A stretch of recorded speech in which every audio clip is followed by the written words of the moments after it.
ഈ കൂട്ടം കൂടി വരുന്ന ആനോളുണ്ടല്ലോ, അവറ്റോളെ പേടിക്കേണ്ട ആവശ്യമില്ല. പക്ഷെ അതേപോലല്ല, കാടിറങ്ങി വരുന്ന ഒറ്റയാൻ, അവനെ പേടിക്കണം. ഒറ്റയാൻ? ബാബു ഒരു ഒറ്റയാൻ കൊമ്പനായിരുന്നു സാറേ.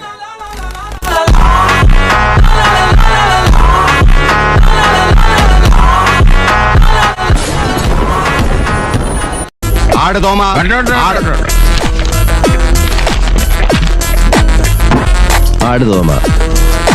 ഇന്നലെ അങ്ങ് മനസ്സിരുത്തിയത് കൊണ്ട് എന്റെ പെങ്ങടെ മനസ്സമ്മത് നന്നായി കൂടാൻ സാധിച്ചു. ദൈവത്തെ ഓർത്ത് ഞങ്ങളെ ഉപദ്രവിക്കരുത്. നിങ്ങളെ ഉപദ്രവിക്കാൻ വന്ന 1.5 ചക്രം ഗുണ്ടയൊന്നുമല്ല ഞാൻ. നിയമം പഠിച്ച നിങ്ങൾക്ക് സമയത്തിന്റെ വില ഞാൻ പഠിപ്പിച്ചു തരാം.